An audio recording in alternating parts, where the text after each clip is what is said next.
বাংলাদেশের অর্থনীতি বাস্তবতা বনাম আশা। শুধু প্রতিশ্রুতি নয়, এখন সময় বাস্তব পদক্ষেপের। বাংলাদেশের অর্থনীতিতে বইছে পরিবর্তনের হাওয়া। সর্বত্র আশার বাণী, রপ্তানি বাড়বে, বিনিয়োগ আসবে, নতুন শিল্প গড়ে উঠবে, কর্মসংস্থানের সুযোগ তৈরি হবে।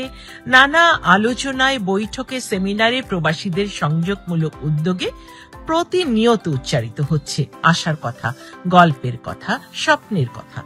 বলা হচ্ছে আগামী 25 বছরে 30 লাখ মানুষের কর্মসংস্থান হবে। এই আশাবাদী কথাগুলো শুনতে অবশ্যই ভালো লাগে, কিন্তু প্রশ্ন রয়ে যায়, বর্তমান সংকটময় বাস্তবতায় আমরা কিভাবে টিকে থাকি? কেবল আশার বাণী কি যথেষ্ট?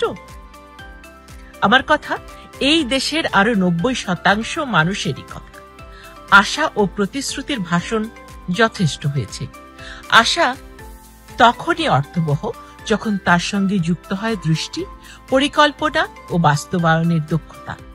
অন্যদিকে আমাদের অর্থনীতি এখন এমন এক সন্ধিক্ষণে দাঁড়িয়ে আছে যেখানে কেবল আশার গল্প নয়, বাস্তব পদক্ষেপই টিকে থাকার একমাত্র পথ। অতিরিক্ত আশাবাদ এখন শুধু অযৌক্তিক নয়, অনেক ক্ষেত্রেই বিপজ্জনক। সামনে অপেক্ষা করছে অনিশ্চিত ও চ্যালেঞ্জপূর্ণ সময়।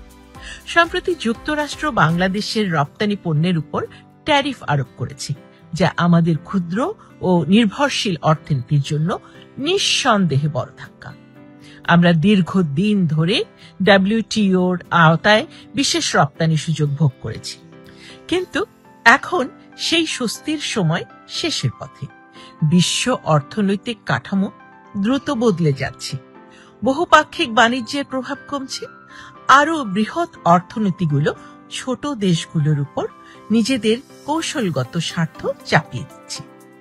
এই পরিস্থিতি অনেকটা 1930-এর দশকের বৈশ্বিক মন্দার মতো, যখন প্রতিটি দেশ নিজের সীমান্ত রক্ষায় ব্যস্ত ছিল, আন্তর্জাতিক সহযোগিতা ছিল দুর্বল ও ভঙ্গুর।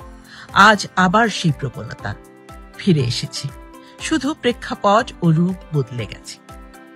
এমন বাস্তবতায় দাঁড়িয়ে 2026 সালে যদি নতুন সরকার আসে, তাদের জন্য এখনই সময় বাস্তবমুখী পরিকল্পনা তৈরি। গত 50 বছরের আশার বুলি বা বক্তৃতা আর নয়। এখন দরকার সুনির্দিষ্ট রোডম্যাপ, সময়সীমা, ফলাফলমুখী পদক্ষেপ। বাংলাদেশের অর্থনীতি এখনো টিকে আছে আমাদের সবচেয়ে বড় শক্তি মানব সম্পদের উপর। গার্মেন্টস শ্রমিকের ঘাম, কৃষকের মাটি, প্রবাসীর শ্রম আর তরুণ উদ্যোক্তাদের সাহস। এই 4 স্তম্ভই আমাদের প্রকৃত পুঁজি। এই সম্পদকে কার্যকরভাবে কাজে লাগাতে হলে নতুন যে কোনো সরকারের প্রয়োজন হবে দূরদৃষ্টি, শৃঙ্খলা ও কর্মনিষ্ঠা।